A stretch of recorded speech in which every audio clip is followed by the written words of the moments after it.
Assalamualaikum warahmatullahi wabarakatuh. Kami dari kelompok 8 yang beranggotakan 1. Maya Mar'atus Solihah, 2. Wasiati Rofiah, 3. Asana Putri Amalia, dan 4. Wahyu Al-Madevi.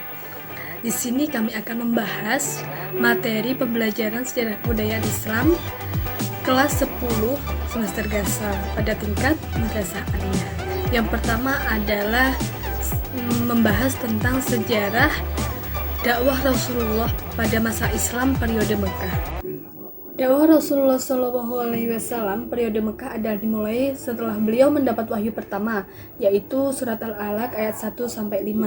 Wahyu pertama itu beliau mendapatkannya dengan perantara malaikat Jibril saat beliau berkhalwat di Gua Hira pada usia 40 tahun. Setelah mendapatkan wahyu pertama, Rasulullah melakukan dakwah dibagi dengan 2 fase, yaitu fase pertama fase siriyah atau sembunyi-sembunyi, yaitu dengan berdakwah kepada sahabat dan kepada keluarga terdekatnya. Orang-orang yang pertama kali masuk Islam di sini disebut as-sabiqunal awwalun. Sepupu beliau Ali bin Abi Thalib, kemudian budak yang dimerdekakannya Zaid bin Haris, kemudian sahabat beliau Abu Bakar As-Siddiq. Kemudian disusul lagi para keluarga tersebut juga berdakwah kepada saudara-saudaranya, kepada sahabat-sahabatnya. Itulah yang dinamakan dakwah secara sembunyi-sembunyi. Rasul saat berdakwah secara terang-terangan. Jadi selama kurang lebih 3 tahun Nabi Muhammad itu melakukan dakwah secara sembunyi-sembunyi. Lalu kemudian Allah menurunkan firman-Nya yang artinya, maka sampaikanlah olehmu secara terang-terangan segala apa yang diperintahkan kepadamu dan berpalinglah dari orang-orang musyrik. Ayat ini menandakan dimulainya dakwah secara terang-terangan Nabi untuk menyerukan ke segenap lapisan manusia kepada agama Islam secara terang-terangan, baik dari golongan bangsawan maupun lapisan hamba sahaya, begitu juga kaum kerabat beliau sendiri atau orang-orang yang jauh. Kalian tahu tidak kenapa kaum Quraisy sangat menentang ajaran agama Islam? Jadi di sini ada beberapa faktor yang mendorong mereka kenapa mereka berlaku seperti itu. Yang pertama yakni persaingan perebutan kekuasaan.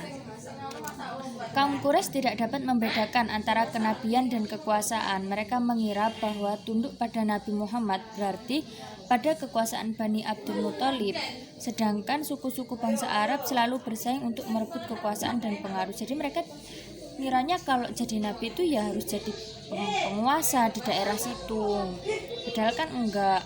Kemudian yang kedua, penyamaan hak antara kaum bangsawan dengan rakyat biasa. Tradisi sosial bangsa Arab mengenal kasta, tiap-tiap manusia digolongkan kepada.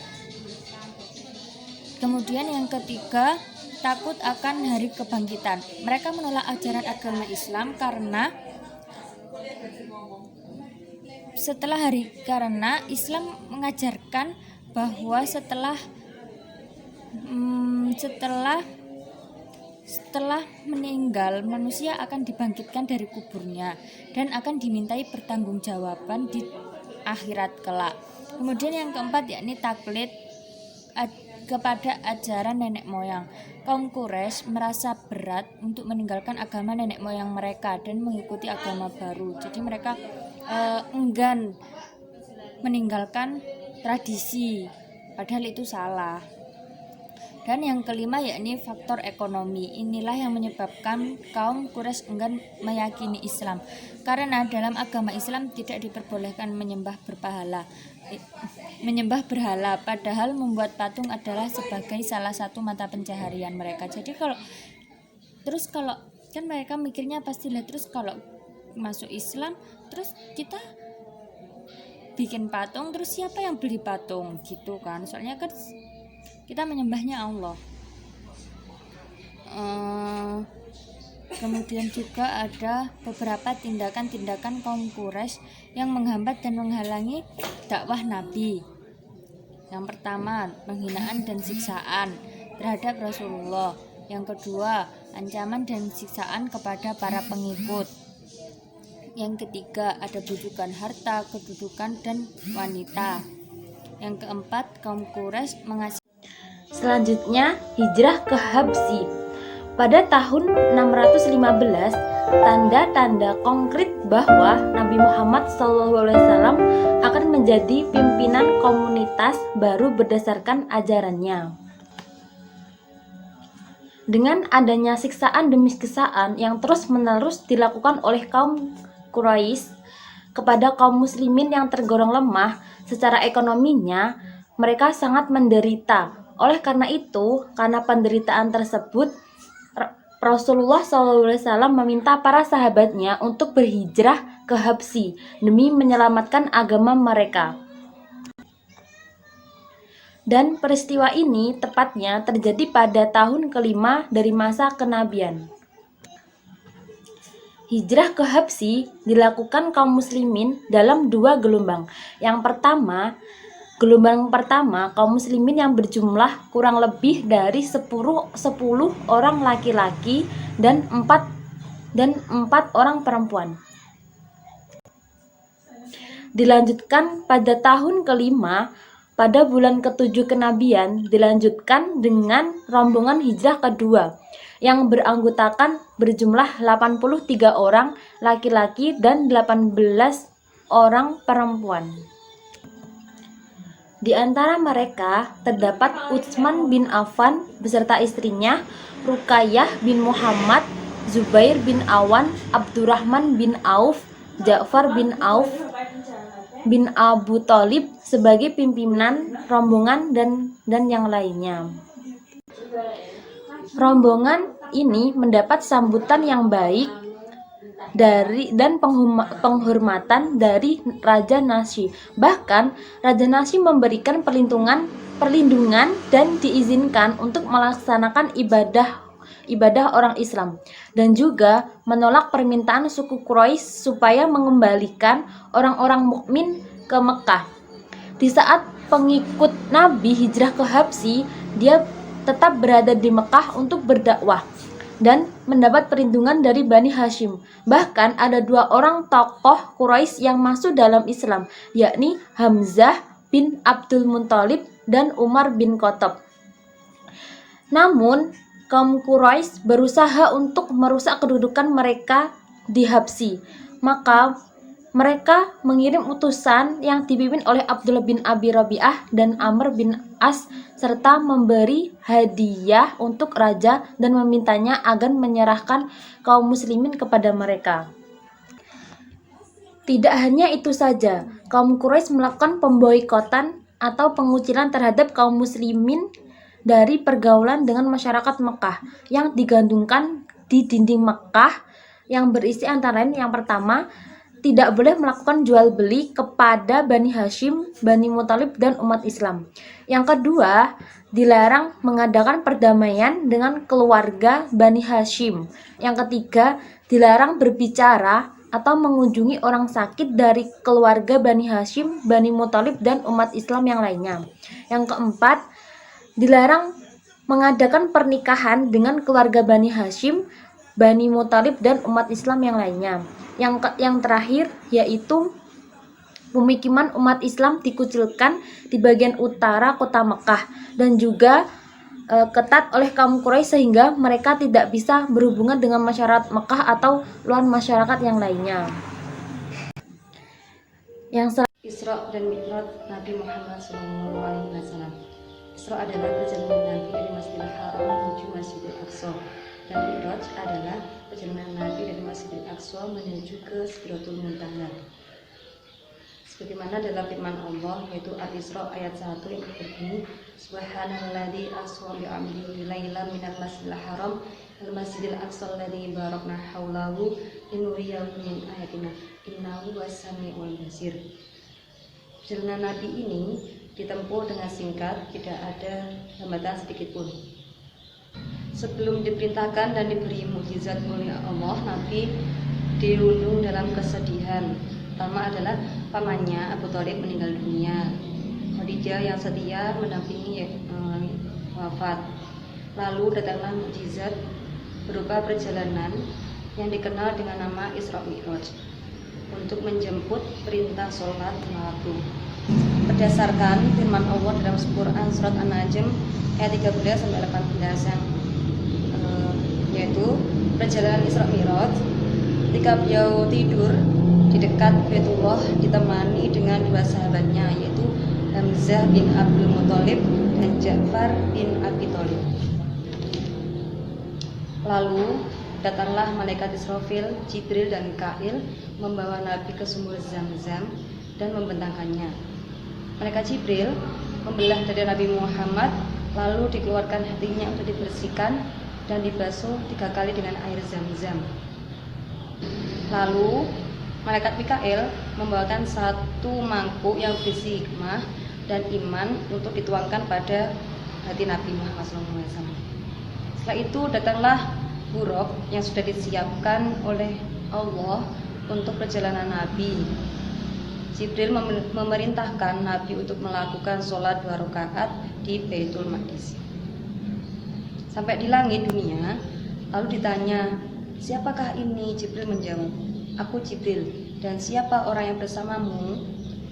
Jibril menjawab, dia adalah Muhammad. Maka dikatakanlah selamat datang.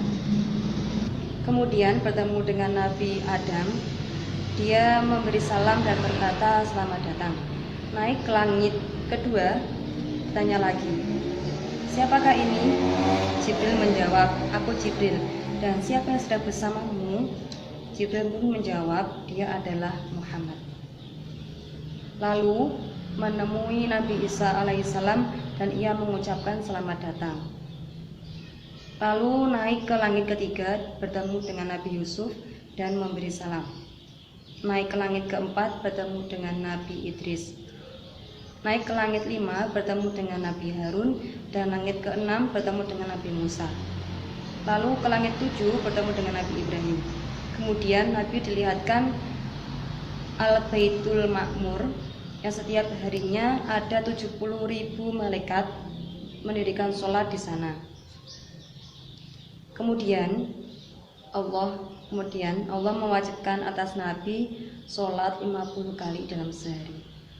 Lalu Nabi datang ke Nabi Musa dan berkata, aku diwajibkan sholat 50 rakaat.